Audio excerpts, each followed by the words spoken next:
Remake Rewind. Thank you for listening to Remake Rewind, the podcast where we decide if remakes or reboots should have happened. I'm Mike, as always, and with me I've got my co-host, Mr. Alex Belici. How you doing, Alex? I'm all right. Remake Rewind after dark. After dark. What does that mean? Means we're drinking. Yeah, we are. Yeah, might as well. We both instinctively went to take a drink, and I know that because we're speaking through FaceTime. For FaceTiming. Yeah. What are you drinking today, bud? I'm drinking Bullet Bourbon. Oh, I love Bullet Bourbon. I've heard awful stories about both Bullet and Jameson, which are my go-to bourbons and whiskeys. I love Bullet. I didn't really like whiskey until, God, I want to say like 3 or 4 years ago. Like I hated it. And then just one day I was playing D&D with some friends and one of my friends gave me some whiskey and it just kind of clicked. Like my palate changed. Yeah. And now good, man. I like to have it, every couple weeks I'll have a whiskey. Every and, couple Bullet. weeks. Look at you drinking in moderation. I don't drink Bullet. I'm more of a beer guy. So, I'll get a couple beers every week, but every once in a while, it's at least once a month I feel the need to get some whiskey. Speed. I don't like beer that much. I'll drink Pacifico, I love but beer. Yeah, I can't really hang with it. The only thing that's tricky with beer is you get full, but I'm saying like a good beer. When I'm drinking, I like to get a little tipsy. Oh my God, I sound like an alcoholic.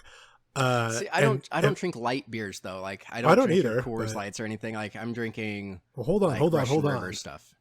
Sure, yeah, sure. Bitch.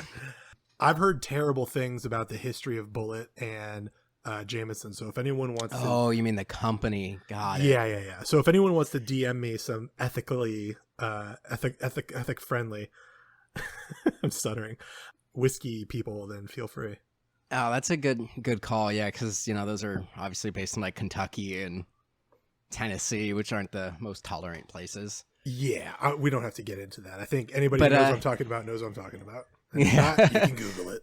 Well, I've been getting into gin lately, so I'm actually drinking a Tom Collins right now. Nice. And it's one of the few times that advertising's worked for me, and that's Aviation Gin by Ryan Reynolds. I love his ads. We're a movie podcast. Yeah. I need a celebrity. I need a movie star based whiskey. Like if Robert De Niro has a whiskey. Mila Kunis, I think. Doesn't she do Jameson? Mila Kunis? I don't know. Are you saying Kunis? Like she's of Latina descent? Mila Kunis? How do you pronounce it? Mila Kunis? No, whatever it is. Kunis sounds very sexual to me right now. Anyway. Welcome to the podcast. Welcome to the podcast. For this your first episode. It's not normally like this. It's also like not dark. And this isn't even the latest we've recorded a podcast. Dude, yeah, it's so fucking sunny outside. Like, I'm honestly bummed out about it. It's 7:18. I want to be like winding down right now. And right? It's sunny enough that I could go out and play like half a game of soccer. Yeah, easily. Yeah. It's too sunny. Yeah. Anyway, why don't you tell our listeners what we're going to be covering today? Today we're talking about Disney's Pete's Dragon. Yeah, I'm actually really excited to talk about this one. Like I am too. Almost every week that you and I have been doing this podcast together, which is, it's been like 4 months now or so. We, every week we're like, hey, maybe we should do Pete's Dragon next. And we've just kind of, And then because we've been doing the Man Crush Monday with Karl Urban every Monday, because he's awesome. I didn't realize he was in this movie. And then I was looking up something on IMDb and I was like, holy shit, he's in this movie. We're doing it. I didn't realize that the new one was directed by David Lowery, who did A Ghost Story, which is one of my favorite movies from the past couple of years. Nice. And he also did Old Man and the Gun with Robert Redford, I was totally surprised to see is in this fucking movie. Yeah, he's like the pseudo narrator of the film. Yeah, and it was awesome. So when we decided to do this, we both thought these movies were going to be garbage and there wasn't going to be a ton to talk about. So we planned on doing this episode almost like a joke episode where we were just going to take every plot point and try to twist it to be some weird fact about Karl Urban. I forgot about that until just now. So during the first for the first movie I wanted to do that. I was taking notes, but then I just got sucked in. And then the second movie I did it a little bit. Into the 1977 one? Yeah. Okay. And then the newer movie, I started to do it, but same thing. I got sucked in to these movies and I've got so much I want to talk about with these two movies. It's insane. I have a lot I want to talk about too. I'm surprised that you seem to be heaping praise upon the first one because... Oh, no. There's no praise. Okay. I just have a lot to talk about. I got sucked into it because it's a fucking train wreck. I felt listen, I was so fucking mad at you for picking these movies while we were watching the first one. The first one is... I felt the entire spectrum of human emotions watching these. Well, what's funny is I texted you like 3 days before you watched it when I was watching the first one, and I'm like, holy shit, this one's over 2 hours long. You also said it's a musical, which I didn't remember. And then like 20 minutes, and then it was like 20 minutes later, I'm like, holy shit, this is a musical as well. And it's a fucked up movie. It is such a fucked up movie. It's so fucking weird. Are we talking about the human trafficking? Yeah, dude. And the child abuse, like... why don't you summarize this one really quick? And then we'll just get into it, dude. Do you want to summarize this one or should I? Jesus Christ, I would happily do this for you. Yeah, please do this one. Jesus Christ, I don't even know where to fucking start. You only have 60 seconds. That's an elevator pitch.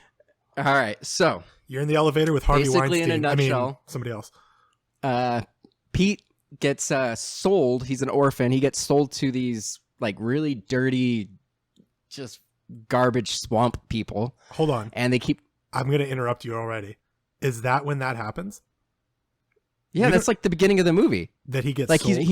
he just got adopted, quote unquote adopted from these like swamp people. Finish your synopsis. Let's come back to this. Right. So he gets sold essentially. He really got adopted, but these swamp people keep saying that they bought him. So he runs away and they're looking for him in the swamp. And Pete's dragon, named Elliot, just keeps kind of like fucking with them, but he's invisible, and so they can't see him. And then he eventually like runs away to this town which nobody can pronounce. It's like Passamaquoddy or something like that. That's exactly it. You just pronounced it. Did I get it right? Yeah. Shit. And he kind of causes a lot of havoc his first day in town because Elliot the dragon just keeps fucking shit up. Eventually he makes nice with this woman who we think is a widow, and she kind of like becomes a surrogate mother for him. And then this like weird snake oil salesman named Dr. I can't even remember his name. It's Dr. Terminus comes, and he figures out that there's a dragon. He wants to basically chop up Elliot the dragon so he can make men's penises harder. Yeah. Oh, is that the end of your... That's the end of my pitch. Man, this was something else, huh? Yeah, dude, it's a fucked up movie. It's so fucked up. I don't understand how this got made. Okay, first of all, I was watching this, and the entire time I was thinking I could have just been watching Hamilton if I was watching a fucking musical. I don't remember him being sold in the beginning or being bought. So what I remember, you're told afterwards.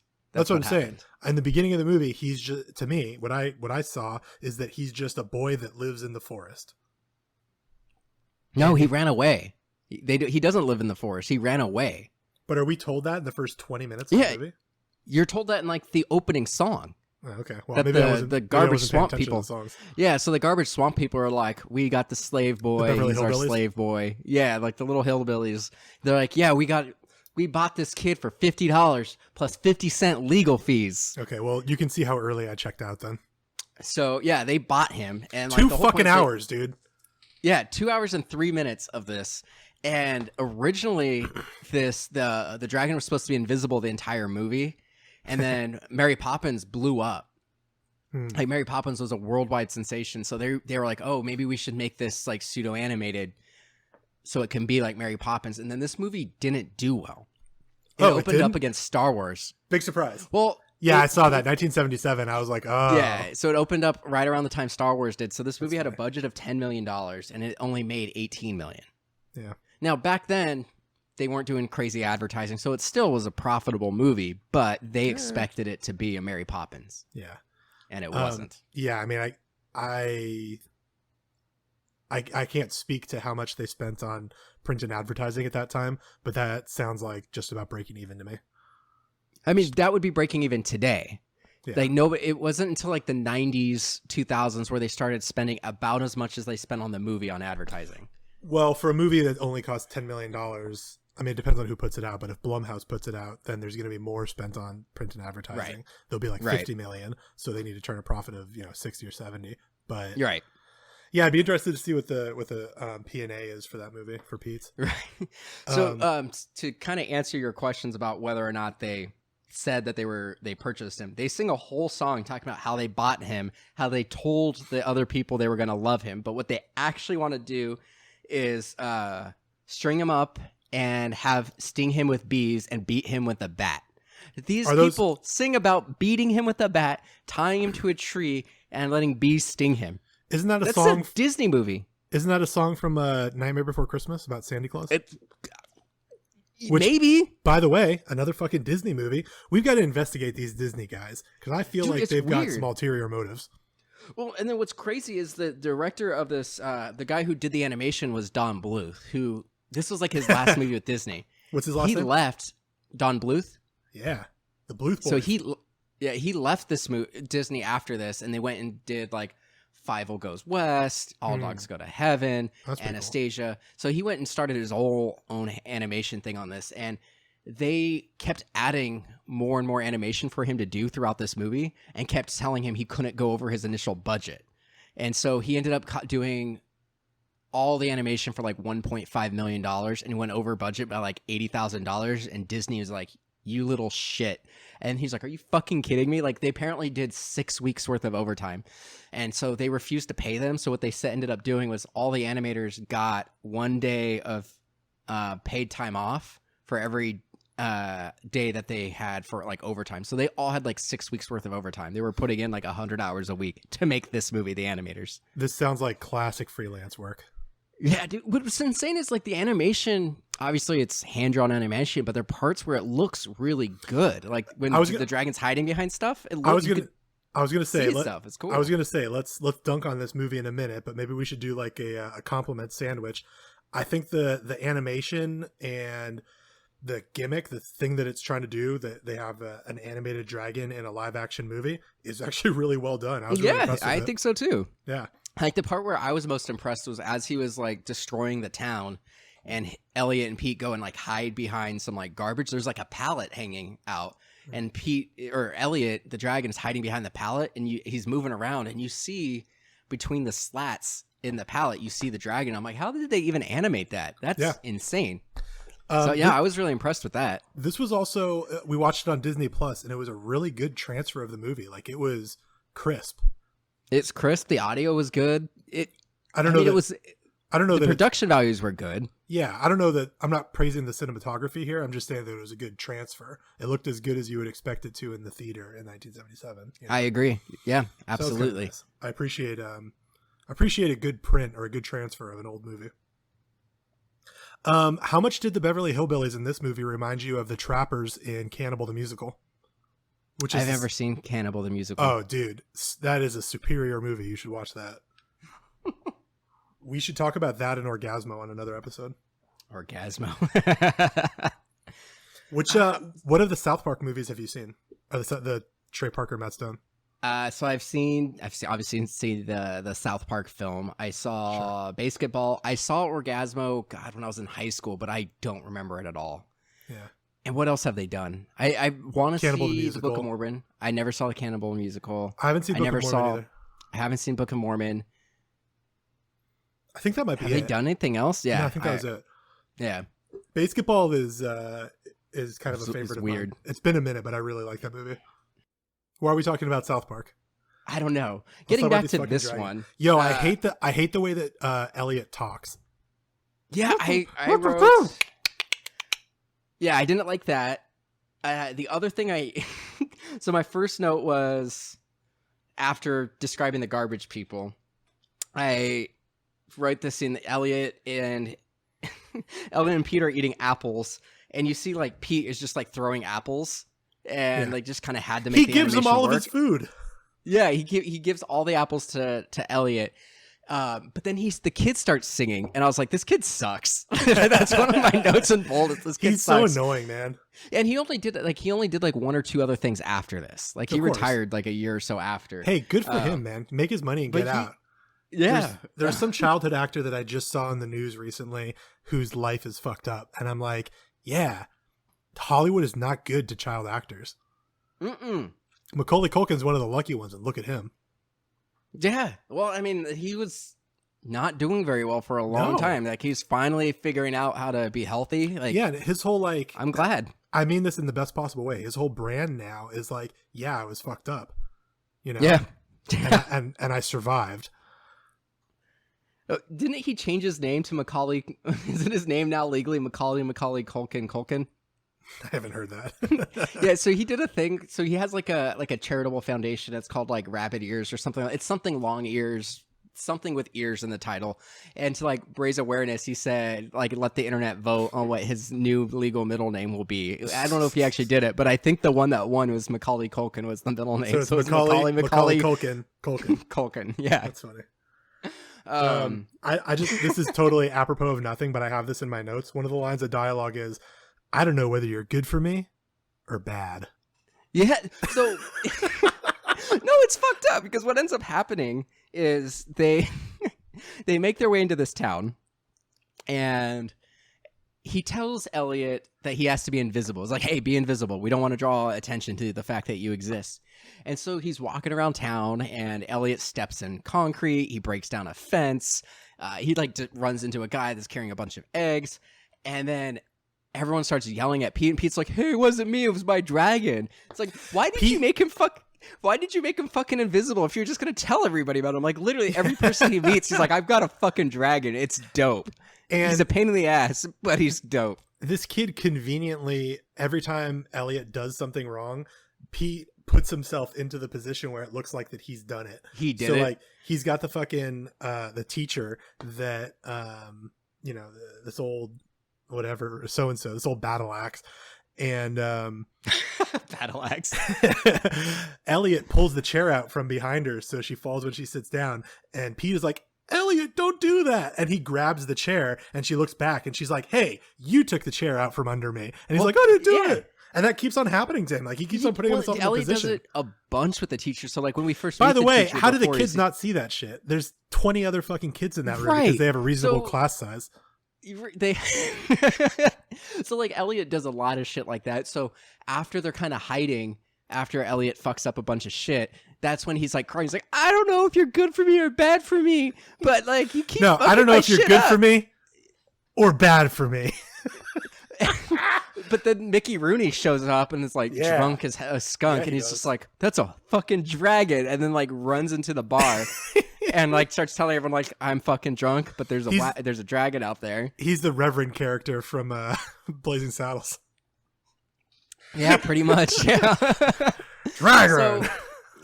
So basically, what ends up happening? It's the monorail episode from The Simpsons. We get like 40 minutes of like fun and games with Elliot and Pete, and then it becomes the fucking monorail episode. Lionel Hutz is yes. It's not Lionel Hutz. It's whoever. No, I know what you mean. Yeah, I know what you mean. But no, it is very similar to that. So basically, what ends up happening is, and it's a musical. They go and find a cave to go hide out in, and this woman named Grace ends up finding him and takes him in, and Pete tells the dragon to stay down there until they get like acclimated. And this woman's really nice, and it's like, oh yeah, the dragon's totally cool, but yeah, keep him in the cave for now. Like, just kind of humoring him. Yeah, she doesn't think the dragon actually exists. No, not initially. So she's just kind of humors him, and then like tells this child who she's never met before that she's a widow. She's like, I'm a widow. My husband like went off to sea and never came back. Like immediately upon meeting him, tells him this like super sad story about her life. Okay, I actually feel like you're overblowing that a little bit. That didn't seem that weird to me. Well, no, the reason I thought it was weird is because it was such a one-off thing. Like, they say it, and then it doesn't come up until the very end of the movie. Right. Well, they jettisoned that for the remake with good reason, because it's there to play on your heartstrings. I will say, the part that was really weird to me about that was that her husband is Burt Reynolds. Was it Burt Reynolds? No, but it looks like him. Oh, I was like, I didn't think that was Burt. There's It's Burt no Reynolds way. as a sailor. No, what's weird is that he's twice her fucking age. Like Yeah, she's a fucking lily-cheeked 19-year-old whatever, and this guy is like 50 and a sailor. Right. So the reason it bothered me is like it's a one-off line. I kind of forgot that it happened, and then at the end of the movie, Pete is like, "I'll prove to you that the dragon is real." And also, Pete said he knows that your husband's still alive, kind of thing. And I was like, what the fuck? She has a husband? Oh, yeah. This thing that happened 2 hours ago. You know what it is? It's stuff that Disney and Pixar have gotten really good at in the ensuing 40 years. It's setting up this thing that doesn't really matter, but it's going to pay off at the end of the movie, and it's going to tug on your heartstrings. Right. And I feel like this is kind of a, coming at it from like a screenwriting perspective, that is like a proto version, an early version of what they've gotten really fucking good at recently in the last 20 years, Right. Because, it wasn't done well. It's emotional. Yeah, it's like emotional manipulation. I agree. And so what ends up and it's happening okay. Like we accept it in Pixar movies, but like this is just an early version of it where you see the seams. So essentially what ends up happening is she kind of adopts him, gets him clothes, sends him to school. You kind of brought up that scene where Pete's dragon Elliot just keeps fucking shit up, and Pete gets blamed. And this is the next scene that I was like, this is really fucked up. Like the teacher gets off on giving discipline to Pete. I realized when we were watching the teacher stuff, because the teacher is like super over the top, and then, it's a musical, whatever. I'm not faulting it for being over the top, but when she came on, I realized that this is a movie, and I've done no research to back this up, but this feels like a movie that was like written by hippies to be like a screed against capitalism and organized government. Yeah, maybe, but what was kind of fucked up about this was what kind of it just made me uncomfortable is she keeps talking about like, if you keep this up, you're gonna get the knuckle crackers and everything, and then capital punishment. Love it. Yeah, well, not capital. That's corporal punishment. Oh, that's what I said. So he misbehaves again, and so she like starts just wailing on his hands with like I didn't even see what it was. It wasn't a ruler. Yeah, they didn't really show it. Yeah, she gives him 6, and then she adds 3 more for so he's like having an imagination. And you hear like Elliot is kind of like growling low key in the background. He's like, "It's okay, Elliot. It doesn't hurt that bad." And she's like, "Who are you talking to? That's 3 more." Whack, whack, whack, and he's just like crying uncontrollably. She like emphasizes the last one too. Yeah, so she's crying, and then like Elliot gets pissed and like shakes the building. So she's like, "Oh, now you're gonna get the butt buster," and then she like bends him over and gets like yardstick and just starts wailing on his ass. It's fucking dark as shit. I don't even remember that. Yeah, she beats him first on the hands, and then she beats like literally whoops his ass with like a yardstick, like bends him over and starts spanking him with the yardstick. It's fucked up. And then shortly after, and we're not even talking about Dr. Terminus or Professor Terminus or whatever the fuck his name is. Then the Beverly Hillbillies show up again, and they're like, "This is our kid. We've got a bill of sale." They're holding up the adoption papers, but they don't call it adoption papers. Like, we've got a bill of sale. It's slavery. Yeah, and then they keep talking about how they could beat him and they could punish him, and they're gonna use him for manual labor until the day he dies. Which it's like, it's an adoption. Once he's 18. Or whatever legal adult was back then. They really emphasized that they were in charge of him until he dies as an adult. Yeah. And I was like, nah, just fucking run away. He'll probably beat a couple of your asses too. Yeah, it's I had the idea to do this whole episode in the dragon voice. Yeah, I didn't get that. Well, no, what's weird about this dragon, and it's drastically different than the dragon in the new one, but this dragon seems sentient to an extent. Like, it understands what people are saying. Well, the new one does too. But the new one is almost more like he's a dog. Like a smart dog. But he understands words very clearly. Yeah, he understands, if not the words necessarily, he understands Pete. But this one, like, when I can't even remember the character's name. I think it was Lampy or Lampy, Mickey Rooney's character. Okay. He gets drunk again and goes to the bar and starts trying to tell Dr. Terminus and his like goon about the dragon. So the goon gets drunk with Mickey Rooney, and they end up going to the cave. And Mickey Rooney's talking about how scary the dragon is. Starts talking about big red eyes, sharp teeth. It's hideous and angry and almost ripped his face off or something like that. And then Elliot hears all this, and Elliot starts getting scared and starts following them and trying to be all buddy-buddy with them because he's scared.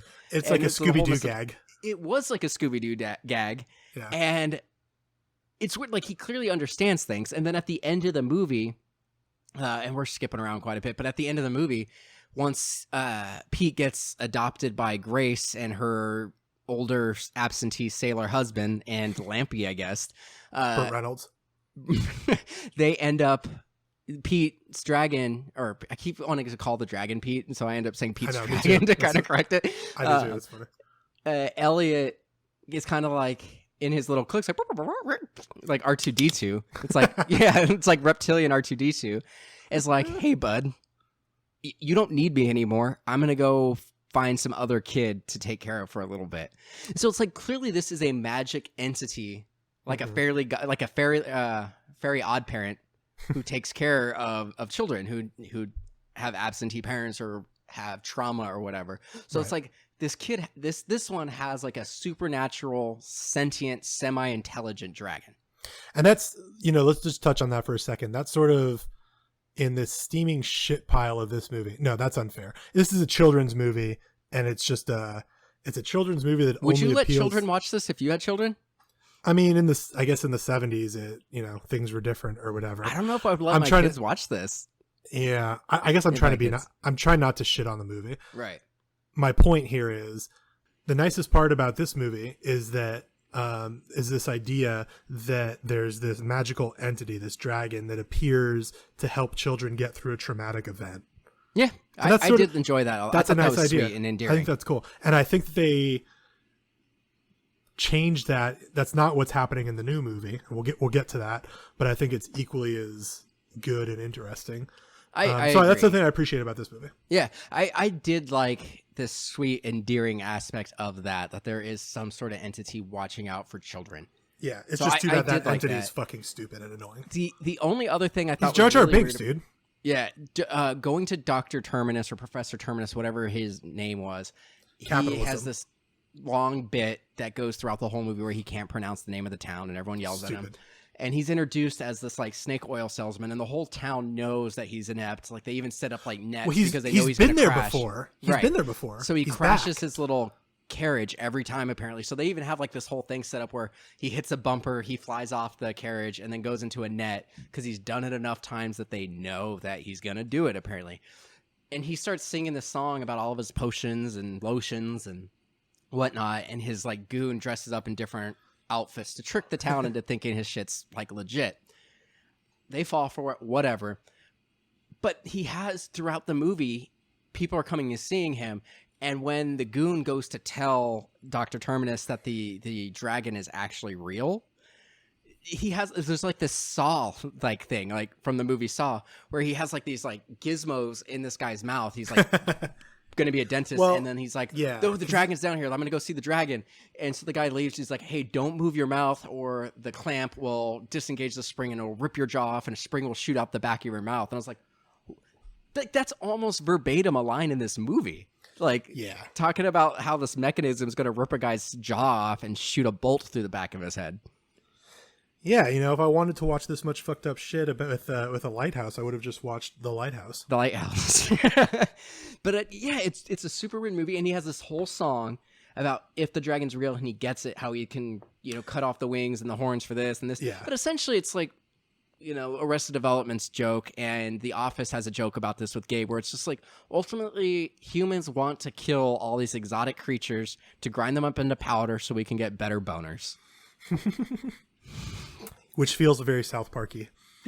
That's what he was doing. He talked about vitality. I think another positive for this movie, even though for me personally, I don't feel like it was executed super well, but it's also a however many year old movie, 40 years or something. It's a pretty on the nose condemnation of capitalism. And I thought that was cool. Yeah. The message of this movie is something like, there are things in the world that are more important than money, like imagination and innocence. Yeah. And that's fair. And it's, it's funny to say that about this movie because the new movie really hammers that home, but does it in such a more organic, like beautiful way. I agree. But that's something I did like about this movie is that there were redeeming things about this. Like, it was a fucked up dated movie, but I do agree that there were things that redeemed it. Yeah, it like very clearly is telling us to not value the dollar as much as a child's imagination or innocence. Yeah. So that's cool. The only other thing I had was like I did like the part where they did like an animatronic thing when they caught him. Even though the scale was way off compared to the animated one. Like, it was way bigger as an animatronic. Yeah, it was pretty again, the special effects and the animation are like pretty well done. Yeah, I thought that part was really cool because clearly it was on a rig that spins and it like bucked and the head moved and everything. It was cool. I think those things would be more impressive if it was and I mean, this is not their fault because it came out in 1977 and it was a children's movie, but if it was shot in a more interesting way. Speaking as far as cinematography, I was trying to say cinematographically, which is not a word. But it's, it's all like super evenly lit. It's all super bright and blah, blah, blah. So like, it doesn't come off as artsy or particularly interesting in that sense. And I think the special effects and animation would have been more impressive if it were. I agree. Hey, there's that scene where they're painting the lighthouse, right? Yeah. Which, by the way, have you ever seen a lighthouse in person, Mike? Yes, I have. I've actually, that lighthouse is the one that if you go down the Pacific Coast Highway. Oh, no like shit. Around Half Moon Bay area. How funny, because you guys I've seen that. Pacifica, I've seen right? that lighthouse. Yeah. Okay, well, all the more to the point, you've seen the lighthouse that they're painting. It's more than a story, right? Yeah. It's taller than 10 feet. Yeah. How are they planning on painting that whole thing? Because it was just they had the little like lifts like. Did they have like things. scaffolds and shit? Yeah, they had the like like the thing that window cleaners are on skyscrapers. Okay, like the well, fuck me, I just launched into this whole point conversation. Where they yeah, you idiot, watch the fucking movie. Well, I will say that Mickey Rooney is showing Pete how to paint the wall. And there's a shot where Pete looks back at him and he's fucking high, dude. He's high on the fumes from the paint. I swear to God, his eyes are rolling back in the head. And Mickey Rooney's like, now, kid, what you want is paint it up and down. See? Like that. And the kid's like, whatever you say, man. I'll fucking paint it however you want. I fucking saw that. To your point, laughed my ass off. They had like a little pulley system where Pappy, Lampy, whatever his name is, played by Mickey Rooney, and Grace are pulling them up to the top of the thing. Hey, did you see Tom Waits in this movie? I mean, I saw the movie. I definitely saw that guy. I don't remember though. It looked like I'm joking. It looked like Tom Waits was one of the extras. Oh, got it. I'm done with this movie. If you the last note that I you know what? One other thing. Sure. I got one other fucked up thing that Dr. Terminus said. Sure. I'm sorry. I'm just going through my notes, but I made the joke that he wants to catch the dragon to make boner pills. I've said that multiple times. I think you said it once. I said it. Sure. He does literally say it though, doesn't he? Dr. Terminus goes and says, "Hey, Pete, I want to buy your dragon." And Pete's like, "Yeah, he's not for sale. Like, I don't own him." And he's like, "No, seriously, like, I'll buy your dragon. Like, I'll give you like $5 for him." And Pete's like, "No, bro." And he's like, "Hey, I've got pills that'll make you go through puberty faster." Yeah, that's right. 2 years early. Fucking weird. Yeah, man. That's fucking weird, dude. An adult saying like, "Hey, kid, if you give me your dragon, I'll make you an adult earlier." You know what though? I'm going to disagree with you here. That's some 2020 woke shit, and I'm not saying that it's appropriate to say that to kids necessarily, but I will say that in 1977 he could make the argument that he was addressing this boy as an equal, and I don't know. That's all right. But he wasn't. He kept saying like, "Hey, I'm trying to manipulate this kid. Don't give him anything." No, hold on. You try to manipulate people that are your age too. Like that's not part of it. Yeah. I'm just saying, as far as the puberty thing is concerned, he's addressing him as a peer. Why am I playing devil's advocate at this? There's no good that can come. I don't think you should, because I don't think there's any way that you could say we're going to get no, endorsed by NAMBLA. Oh. Remake Rewind After Dark. My last note is listening to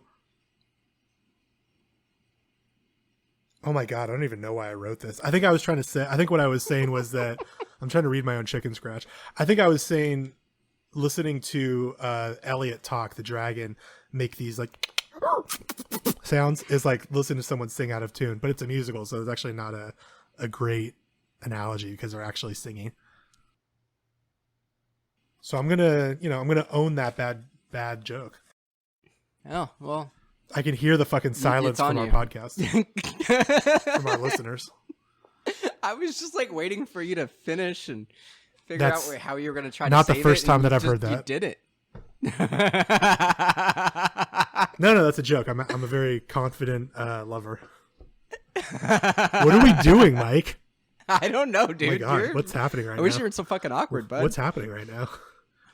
All right, well, why don't you tell me? Are we about to make before out? we get into the next segment? What? Before we get into the 2016 remake, I do have to ask.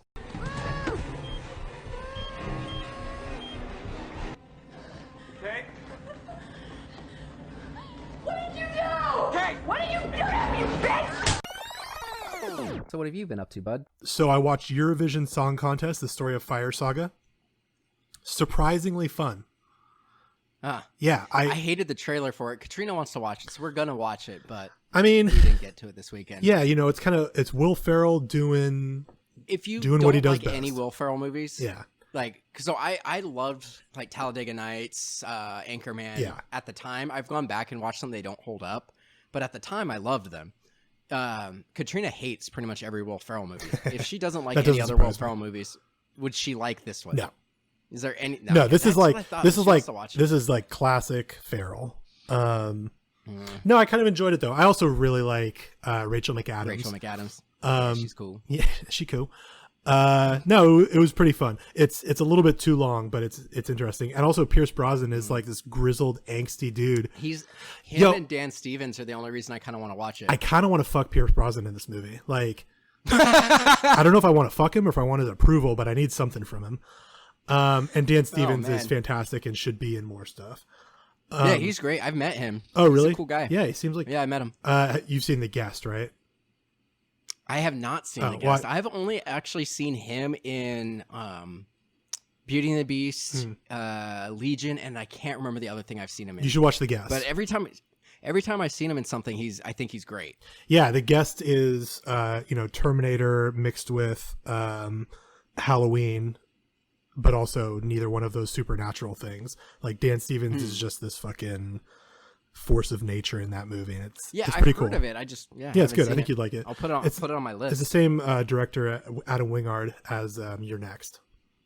Oh, okay. Yeah, and it's that like, it's an elevated indie horror genre movie, and it's got that same sort of like sensibility of turning tropes on their head and stuff. Anyway, It's pretty fun. I watched Ad Astra, which I had been putting off for a long time, and was pretty pleasantly surprised with. Didn't blow. Oh, good. I heard it didn't blow my dick off, but I enjoyed. Boring. It's really slow, and like from an artistic point of view, that makes sense for what the movie is trying to say and do, but it is also slow.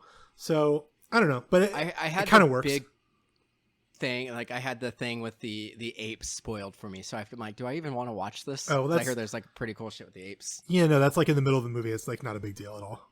Nah. So I've actually been able to get through a Wait, lot I wasn't of done. Shit. Oh, Jesus Christ. I rewatched The Big Lebowski, and it's still really fucking good.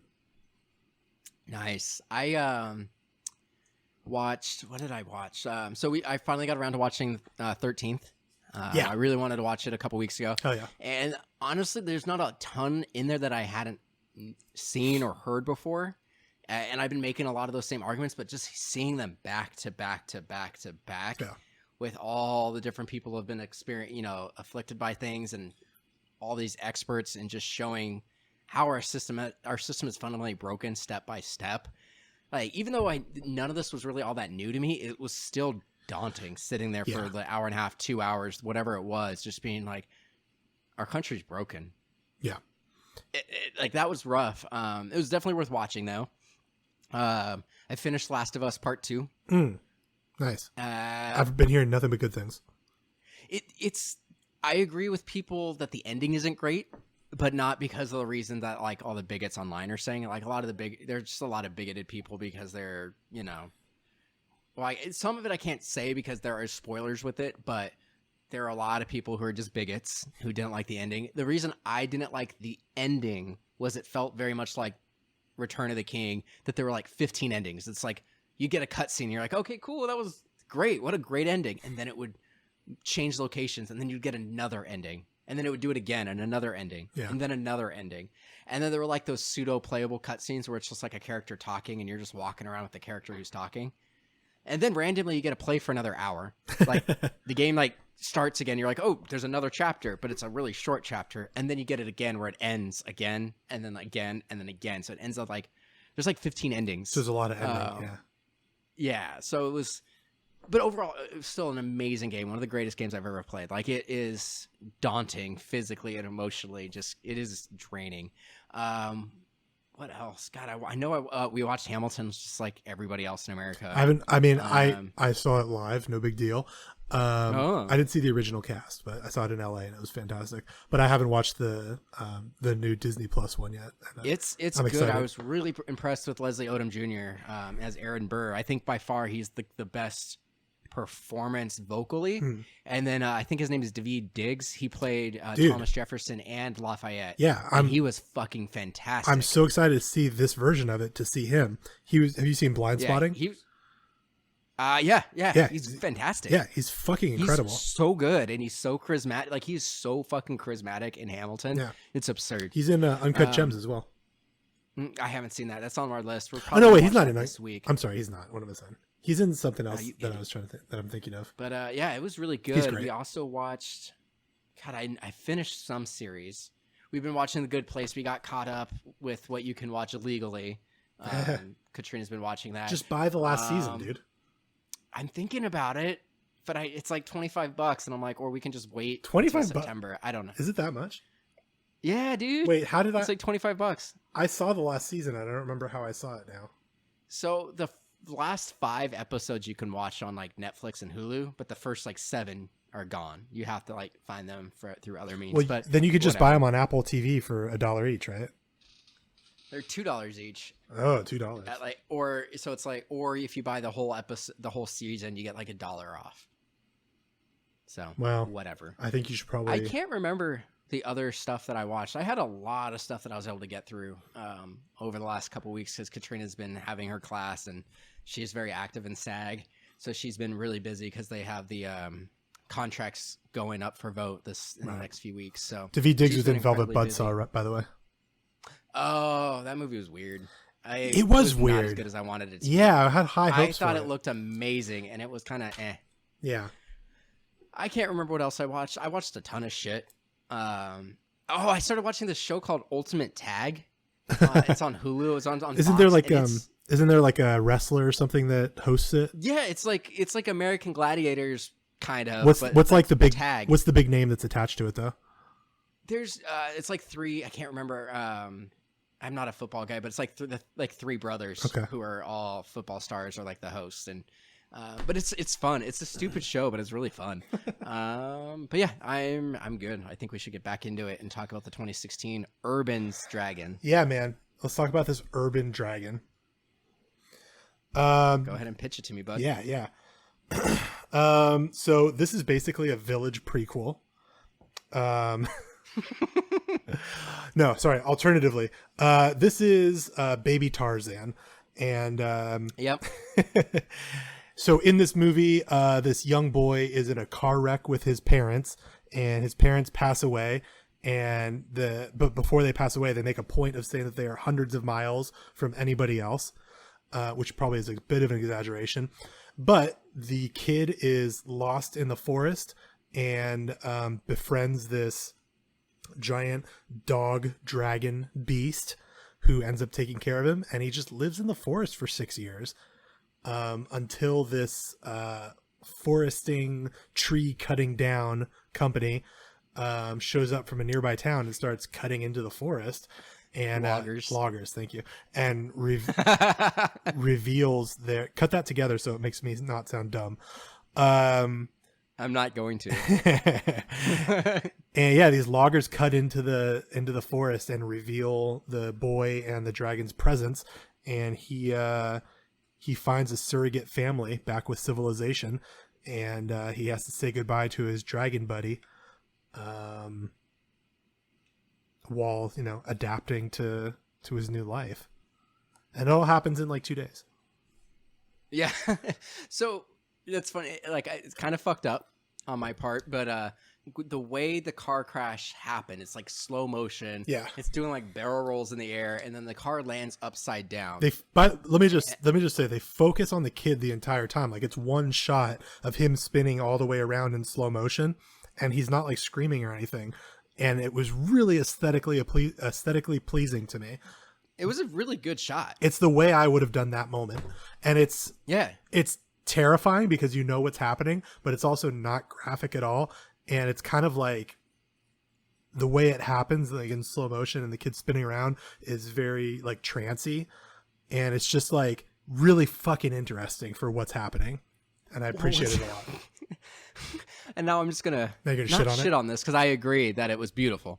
But for a split second, my dark ass went, man, I really hope it goes like fucked up like Disturbia, where like the kid gets out and then like another truck just fucking just destroys the car. Well, no, to that point though, I think this was because we talked, we did Disturbia, we talked about it obviously, and I think our take on that was that that's a version of this horrible car crash thing that we haven't really seen before. Like, it was an interesting take on that, where this extra surprising thing happened, right?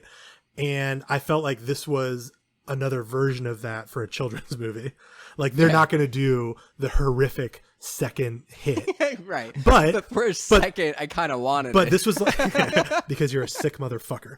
But this was like, this is a fucked up way to do it without showing any gore or anything particularly like terrifying. So I appreciate it. Right. So yeah, he ends up running into the woods, and like you said, it's 6 years later, and it was weird because I didn't feel like that kid looked like he was an 11-year-old. I didn't think he looked like he was 6. That he was supposed to be or 5. 5. Yeah, that's what I thought he was, but he was reading. So he's like reading his book in the back of the car, and it's about a puppy named Elliot, which is where the dragon gets its name. Right. I liked that. I thought that was kind of a cool way to get to it. Hold on. But he's reading. Let me say this before we launch into it. I fucking loved this movie. I liked it a lot too. It was fantastic. I generally thought it was a heartwarming film. I'm not gonna say I loved it, but I thought it was an enjoyable movie, and it was worth watching once. I don't think I'll ever go back to it, but it was worth watching. This is something that I would probably watch with a kid, with a kid that I would have. I would watch this with a kid. I would never watch it again on my own. I might even watch it again on my own, to be honest. Oh, good. I'm glad you liked it that much. It resonated with me. It's not a bad movie. It's got some good names to it. Like Bryce Dallas Howard's great. Yeah. You have Robert Redford. The cast was surprising to me. The patron saint of Remake Rewind, Karl Urban. Fucking Wes Bentley, dude, and his weird facial hair. He was very underutilized in this movie. Like, when you get someone like him, you either expect like a really great small performance, or just like him being in the movie. He's barely in it, and he has like no real agency. Arguably He's could have been cut character. Out. Yeah. There's he didn't contribute to the plot at all. I thought he was going to be the bad guy when he first showed up, and I thought Karl Urban was going to be the gruff sort of anti-hero type guy. See, I knew he was the bad guy because when I found out, I was like, oh, what is his role? And like, it was just, I saw an interview with him. He's like, yeah, he's the bad guy, but he's got like heart because he cares, and he does care. Yeah. Like, he genuinely. It's a nice little turn at the end. Right. So like the basic plot of this movie revolves around, like you mentioned, the loggers. And Karl Urban's like the older brother, but for whatever reason is not running the family business. Oh, is he the brother? I didn't get that he was a brother. Yeah, they're brothers. Oh, interesting. Yeah, they're brothers. Because she calls him, like the daughter Natalie calls him Uncle Gavin. Right. And he mentions like like Grace, played by Bryce Dallas Howard, gives I think his name was James, played by Wes Bentley, a little bit of attitude for not keeping his brother in line. He's like, it's my brother, I don't know what to do. But essentially, the reason that the whole thing got kicked off was Karl Urban, like, illegally went further into the woods than he's supposed to go. Right. And like the only time you kind of see anything is like Wes Bentley's character doesn't really say anything until Grace is like, yeah, your brother shouldn't have been there. And he's like, all right, I'll talk to him. And then he's just like, look, dude, you're going too gung-ho. I appreciate you're trying to make us money, but the way you're going, the rate you're going, there's not going to be any trees for us to cut down in 5 years. And that's really the only thing he says, but he says it kind of like he's afraid of his brother when he says it. So there's no real like sense of why the younger brother's the boss if he's one can't handle the brother. Like normally in things like that, you could have made a really interesting like struggle between them. Like the older brother resents his younger brother because he's in charge because the dad picked him or whatever, and then the younger brother has to own that but still protect his family, the forest, and the business, and that never really comes into play. And the only time where you kind of really get that brother mentality is after they're defeated. Karl Urban plays this guy named Gavin. After him and his goons go to hunt Pete the first time and they're kind of defeated, he shows up like drunk at Wes Bentley's house and is like, hey brother, I really need your help. Like there's a dragon. And Wes Bentley's like, you're drunk, like go home kind of thing. And like this guy really wanted his brother to be part of this adventure with him, going to hunt the dragon. And he's like, no, I got my family in the business to take care of, go away. And then at the end of it, where he's like, you know what, fuck it. If you're going to run the business, I'm going to catch the dragon, and the dragon's my business, and I'm going to become rich off this dragon. Yeah, so they end up taking the capitalism avatar. They went the King Kong route. Well, yeah. But they went a different route with it in that sense, but there's still this like force of making money off the dragon that this movie's version of the previous movie instead of the snake oil salesman. What I liked about that was like Karl Urban just had like this pie in the sky idea that him and his boys were going to somehow make money off of this. Yeah, exactly. They had no plan. Exactly. And or I almost said Robert Meacham, like the actor, but Robert Redford plays Grace's father, and they call him Meacham. He's like, cool, you got the dragon. What's the next step? What's your plan? And he's like, no, seriously, what's your plan? Yeah. How are you going to make money off this? How are you going to keep him? I love that. You have no fucking idea what you're doing. And he makes such a point when Clay Davis shows up, the sheriff. He makes such a point to say, it's mine. I own it. I caught it. Just so you know, before I show it to you, I own it. This is mine. Me and my boys are the only ones that know how to handle it. Yeah. And it's funny because he makes such a big deal about this creature belonging to him, which is bullshit. And then Robert Redford totally calls him out. He's like, what are you going to do with it? You don't even know. You don't know what you're doing. Yeah. I thought that was great that happened. I really like that because, again, that's not really something that happens in this type of movie where they're hunting, some mythical creature or whatever. I think you hit it on the head. Like it's still an almost anti-capitalist film. They still set this in the past, so you don't have too much technology. It becomes to find it. It becomes more of an environmentalist movie with the anti-capitalist thing on top of it, which perfect for me. But totally works for me. Wait, was this set in the past? Yeah, this was supposed to be in like 1977. What? Yeah, it takes place in the 70s. What movie did I watch? I don't fucking know, bro. Right. I didn't get that at all. This takes place in the 70s. All right. I figured it was just set in, Nah, it took place in the 70s. All right. But and I appreciate that because I still don't think that movies have really figured out how to use cell phones yet, because so many problems in most movies can be solved by just picking up a phone and calling someone. I'll tell you that when you set a movie like this in the 70s, it takes away the, there's no GPS, there's no satellites, like all the stuff that they would have been doing to try to find this dragon. Takes place they set it contemporary. Takes place in 1983. Yeah. Well, it started in 77, then goes to 83 after the which is kind of a nice little nod. Yeah, I mean, I'll tell you, I keep on writing movies or coming up with ideas for movies, and I'm like, I'm just going to set it like in the 90s, man, or the 80s, because I don't want to deal with cell phones. And it's just more like aesthetically pleasing to me. Yeah. It makes a ton of sense to do slightly period pieces because you don't have to deal with that. That was one of the really appealing things for me for that movie, It Follows, is that it doesn't necessarily take place in a specific time. Like it's in this alternate universe where they have they sort of have iPods and Kindles, but I think they don't have phone or cell phones. Oh, weird. Yeah. This movie is fantastic, man. Yeah, I honestly I don't have a ton of stuff in here. I did like the Mowgli kind of stuff at the beginning of the movie when he's like he comes across a bear and he's just like he doesn't give a shit that he sees a bear. He knows he has a dragon. Like you don't bring a bear fight to a dragon fight. Wait, let me say that again. You don't bring a bear to a dragon fight. And so it's like he goes up on the bear and he's just like rah, and the bear just is like roaring comes in, and then the dragon shows up and the bear's like nope, I'm out. Like I thought that was pretty cool. This movie is filled with those nice little moments where it's hard to even explain, but there's something really cool and appealing about this little like 11-year-old boy being brave enough to face down a bear. But then there's also like his fucking dragon friend who helped him through the most traumatic thing that a kid can go through behind him. And it's just like, it has all of these moments like that. Right. And you have these moments like, I thought it was really kind of like heartwarming and sad at the same time, because in this version, it's not like some magical entity that's there to protect children. Like it is just a dragon that is a lovable dragon. Right. And they have their shorthand, like they communicate in a combination of howls and clicks and roars.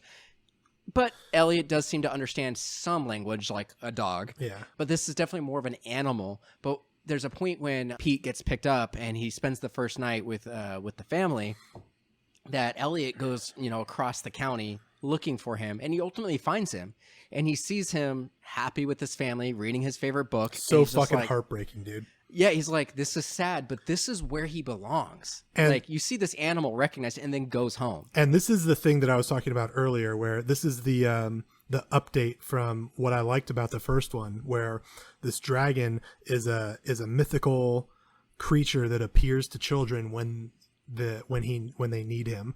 And in this version of the movie, Elliot is Pete. We don't really get a backstory on Elliot, but I think it's implied that Elliot was, abandoned or separated somehow from his family at some point, and him and Pete are the same thing, and they find each other and they take care of each other for these 6 years in the forest.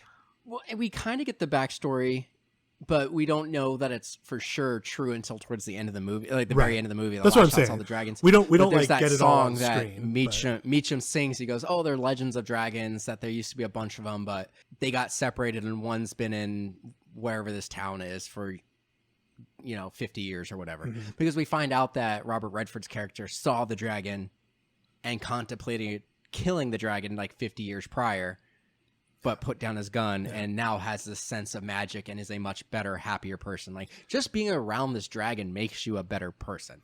Yeah. And just to finish up our thought there, at the end of the movie, Elliot, decides to go with the human family because he knows that that's where he belongs and stuff. And we kind of feel bad for, Pete. And we kind of feel bad for Elliot because he just kind of goes back to the forest and he knows that's the right thing, but he's all by himself now. And then we kind of get Pete's happy ever after, and then the very last shot of the movie is Pete and the family going back to visit Elliot again, and they find him and he reappears with a family of dragons, and he was reunited with the family that he had lost too. It was a really sweet ending. Yeah, it was. Well, and one of the other things I started really bawling. like, I mean, I didn't bawl, but it's a very sweet movie. And what I really also liked was, as bad as Gavin was supposed to be, he clearly wanted a relationship with his family, but he was kind of a fuck up, and his brother just kind of treated him like he was a fuck up. He was very human. But then what I thought was great was when him and his boys like ambush Elliot in the woods, he goes out of his way to like get between the dragon and Pete and Natalie. And he's like telling his guys like, dude, there's fucking kids here. Like, fucking chill. Like, wait a second. Let me get the kids out. And he goes out of his way to try to shield the kids, even to the point where he's willing to shield this Pete kid who he's never even met before, or he's met once before and everything. I thought that was a good touch. Yeah. What I like about Karl Urban's character in this movie is that you don't even really know that he's the bad guy until more than halfway through the movie. Like up until he decides to go after Elliot, it's kind of like, I imagine that Karl Urban's going to be kind of a good guy, so it's a bit of a surprise. And he's fucking human, man. Like you look at the snake oil salesman Terminus or whatever in the first movie, and he's a monster.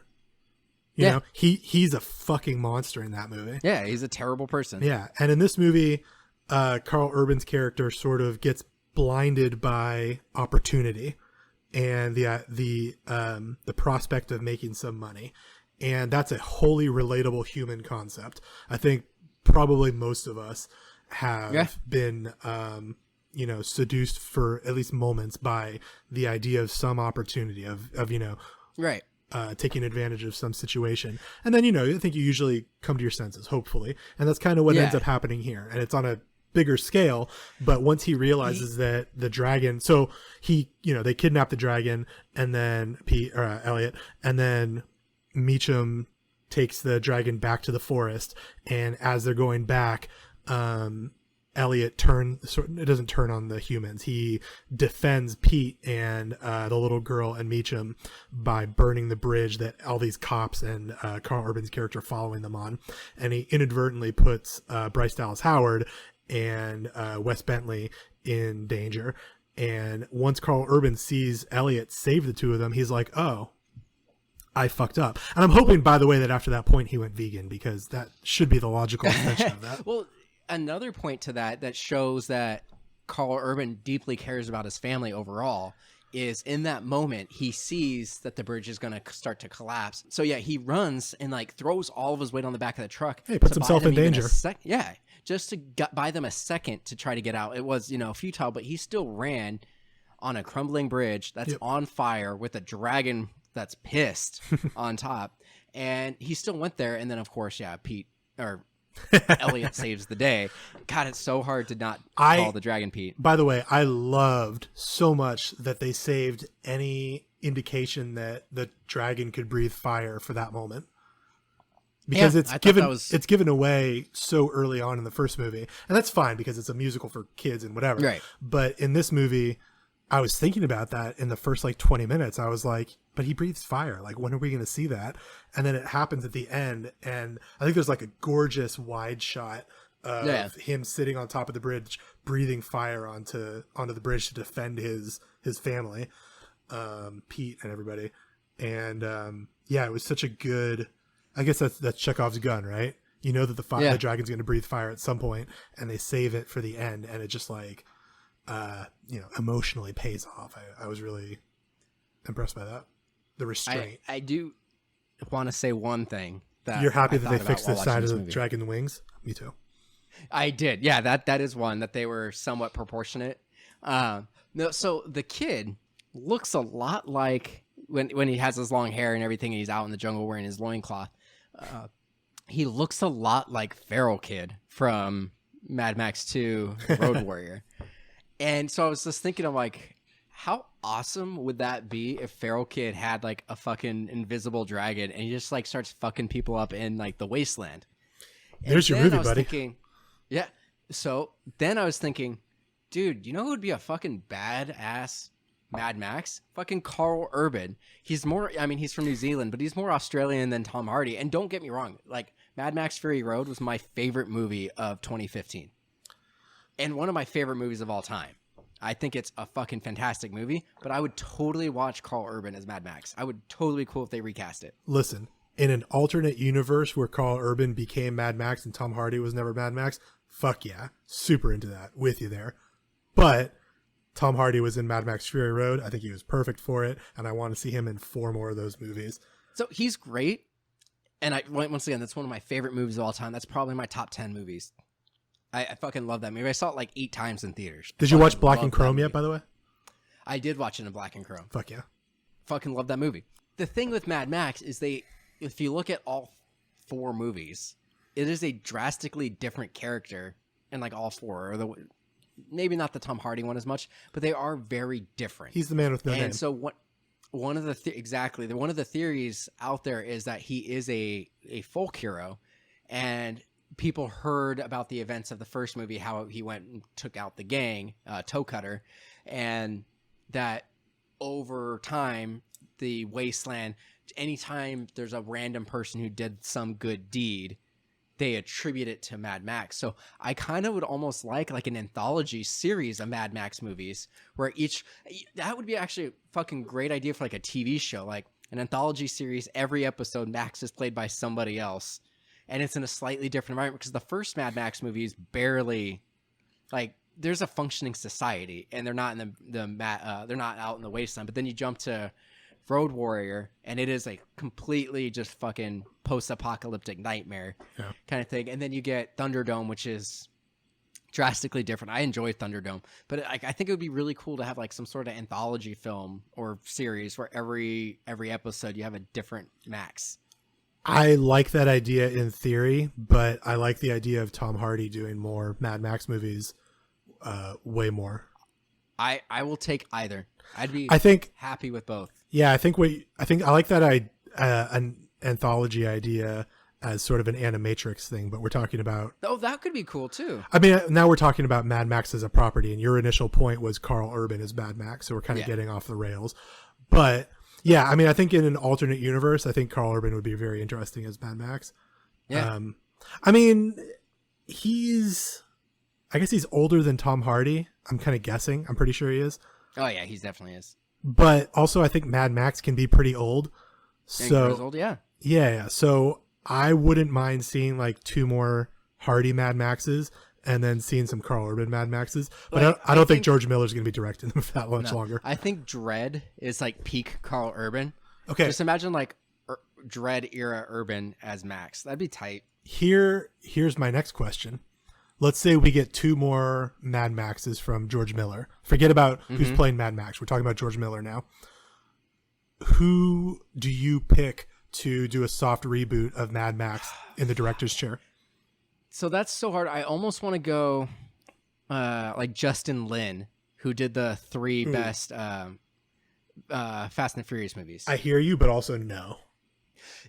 And the only reason I say too yes polished, to dude. him is he's very good at the action pieces, and he did a really good job with Star Trek Beyond.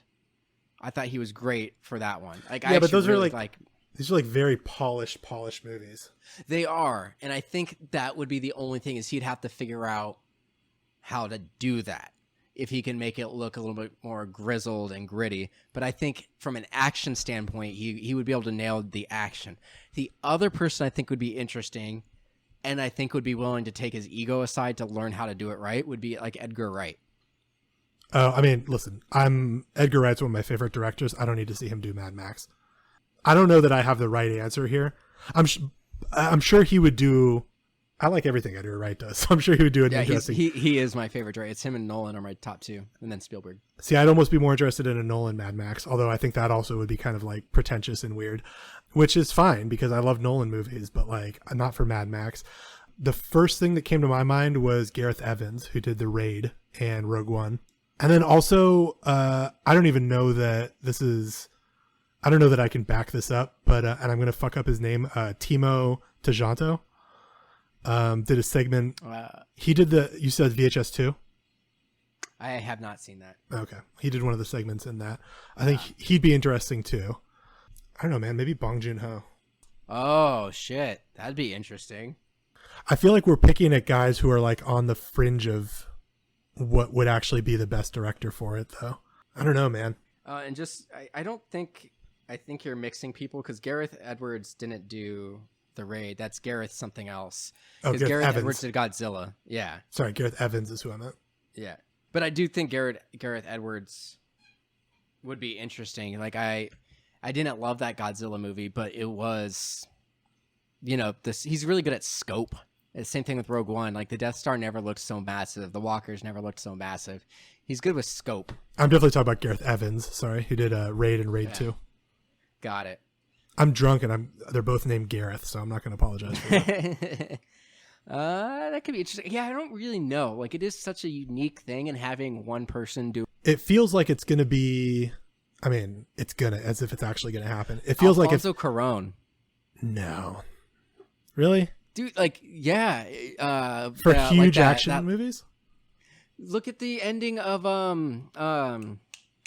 Children of Men. That long take action scene. Like, that is a fucking great scene. He did the third Harry Potter movie. I'm more interested in that than Justin Lin. I'll give you that. Yeah, I think that could be really interesting. I think and that he's really into doing those really long takes. Sure. He's really good about getting the nature of what he's actually shooting. Like But you get that a lot in like Roma. The most important thing to me, or what I'm thinking about in this conversation, are people that are doing big practical stunts, and obviously telling stories. People that are delivering stories that resonate. But I want people that have experience with doing lots of practical stuff. That's why Gareth came to mind.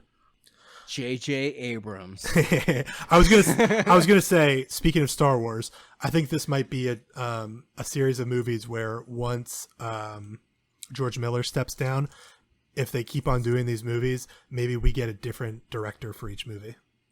Yeah. Like Mad Max feels like it would go the James Bond route after George Miller has had his time. We'll get a new director for each one, or maybe a couple movies from one director. But yeah. Get it going, set the tone, and then let it go.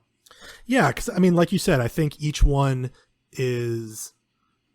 Each Mad Max movie is its own thing. None of them really connect to each other, except for the fact that Mel Gibson played Mad Max in the first three. They don't really connect to each other. And I think you can make a great case for making him a folk hero, where maybe the movies that have the same actor connect to each other the same way that James Bond do, but then they just kind of reset without addressing it after that. Right. I think that's Not an really interesting way to. acknowledging. Yeah, I think that's an interesting way to address that character. But at the same time, we had these three movies in the 80s or whatever, and now we had Mad Max, which is now 5 years old. Who knows when we're going to get the next one? I know they. Yeah, well, and the next one's supposed to be more geared a young Furiosa. Yeah, so like, who even knows, man? Like Tom Hardy might not even really get a solid crack at this. Right. Yeah, I agree. So I think we need to wrap it up before and I think we'll just have to shotgun the news once we get to that. But I think we both kind of said it already. This remake was a worthy remake. Like it did a lot different, took some big swings, and it's a very enjoyable film, but still has the spirit of the original. I think this was as good of a remake, as good as you can possibly hope for a remake of a movie to possibly be. Yeah, I thought it was fantastic. I think it built on everything that the previous movie established and made it better and made it resonate in a more real 100. Way. Yeah, I agree 100%. I fully expected to go into this episode bashing the shit out of both movies, and I found something. Now, the first movie is just the only reason it's bad is that it's not bad. It's just old and dated and seems problematic. They just didn't when you look at it with today's lenses. Yeah, the old movie is fine for what it is. It just was not aiming for anything. Right. It just wanted to be like a fun kids movie with a dragon. And this movie was like, no. We're going to tell a story and we're going to fucking pull at your heartstrings and we're going to make it gorgeous. And that's what we're doing. They I agree. Took a big swing and I think they've knocked it out of the park. And I loved all the fact that it was like in the forest so often. Like I fucking love the forest. Like I would love to have a cabin and just go live off nature for a few weeks at a time. And the design of the dragon is fantastic. The special effects, the CG, are incredible. I think one of the most emotional moments in this movie, and spoiler if you haven't seen it yet, skip ahead 15 seconds. One of the most emotional moments in this movie is when Pete and Elliot are reconnected towards the end, and Pete runs into Elliot's arms and Elliot hugs him. It's a fucking CG dragon, dude. Like it shouldn't be able to elicit that much emotion from me, and it did. And that's a testament to how. And it's a testament to how well the relationships and the dynamics are handled by the director David Lowery. I agree. Like there isn't a moment where the dragon was on screen with a human that I didn't believe that it was there. Yeah. Like when they were playing, they did a great job with the physics of things. Like things would move as he walks around.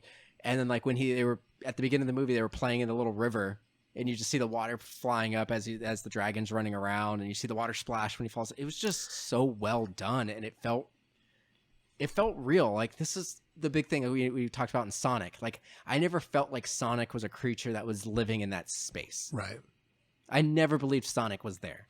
And this is a movie but I totally believed that the dragon was there in this. And this is a movie that's ostensibly aimed at the same audience. And exactly. Just like completely outclasses Sonic. There's a moment in what you're talking about where they're playing at the river where Elliot chases his own tail. And Yeah. like, I know that's a thing that like a bunch of dogs do. It's not like super crazy, but my cat does that. And I was like, oh my God, it's just like my cat. Like it totally worked. Yeah. You know, it's such a simple little thing. I feel the same way. I felt way more attached to this. So, I think this was exactly what a remake should be. It hit all the right notes, but it wasn't just a retread. I think I'll go so far as to say if this pandemic, doesn't kill all of us and I have a kid at some point, I'm going to show them this. I'm not going to bother showing them the original. Yeah. No, I feel you on that. I wouldn't. Yeah. Because God forbid they like the original better and you have to watch that one over and over and over again. I mean, God forbid, whatever. They're not going to because it's not as good. All right. Well, let's get into the news really quick. Maybe I will. All right, really quick. I'm just going to shotgun the news. Some of this stuff is rumors, so there's not going to be a lot to be said on it.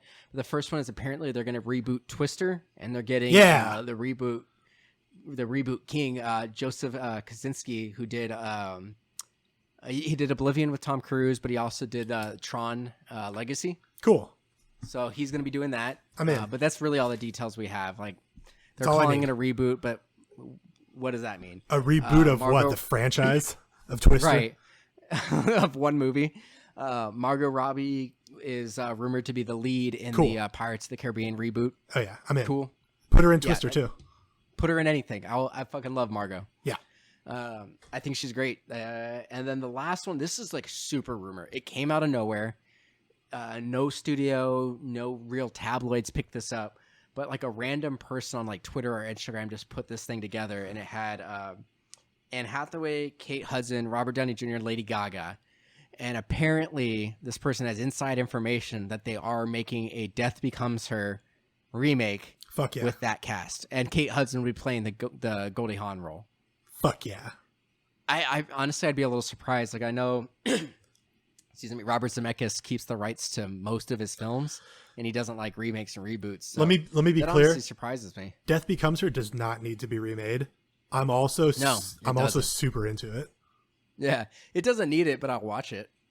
Yeah, that's that's Anne one of the Hathaway and Kate Hudson are in it. I'll fucking watch it because I love both of them. We sort of talked about this before, where it's very case by case, where it feels like remakes where properties should or shouldn't be remade. Where something like Ghostbusters feels like, I don't know that it needs to happen. What was the other one that we were talking? Back to the Future. Back to the Future definitely does not feel like it needs to happen. Death Becomes Her, I think doesn't need to happen, but I also think that you can do it, and it'll, you could probably do a good version of it. So I'm pretty open to it. Well, it's also not an iconic movie. Like it's a good movie, people know about it, but it's not something that everybody had seen. Where Back to the Future is iconic. They should do Death Becomes Her where it's 2 men and 1 woman. Oh shit, gender flop that shit. Yeah, man. I'm super in. Well, that's all the news. So if you want to wrap up the episode, tell our listeners where they can find you on the social medias. Yeah, I am on Instagram at Dyslexic. I'm selling some cool shirts there if you want to check them out. I'm on the Twitters, just sort of saying nonsense into the fucking ether over there. At Pulisci, which is my last name, Pulisci. And I'm on Letterboxd. If you have that. If you don't, I suggest you download it. It's a cool way to track all of the movies that you're watching. Hey, Letterboxd, endorse us. My name there is at Pulisci as well. Yeah, and if you want to check out anything that's podcast related, check out Twitter, Instagram, and Facebook at MDXpods. Normally we plug our Patreon, but last week we mentioned you should, if you have any spare change, donate to all the various protests going out there, the Black Lives Matters movements, the grassroots law and whatnot. But yeah, just if you have anything that you can spare, like help some people out, because we're in a revolution right now. And if you don't think that Black Lives Matter, stop fucking listening to us. Yep, I'm totally cool with that. Word. I endorse. Pulisci does speak for the podcast when he made that proclamation. Also, wear a mask. Wear a fucking mask. Yeah. Doctors do 12-hour surgeries wearing masks. Get I'm the breathing fuck in my over own yourself. carbon dioxide and I can't breathe. It's worse for you than actually wearing No, a it's mask. not. Oh. It's not. There's Fuck no off. science to back that off. Just fuck it. Just fuck yourselves and wear the goddamn mask. Yeah, and stop You listening to the fucking podcast. idiots. Yeah. And for those of you guys are wearing masks, Thank thank you. you for listening. Yeah. Thank you guys. Keep fighting the good But yeah, fight. that's the episode. Thanks, guys. Thank you.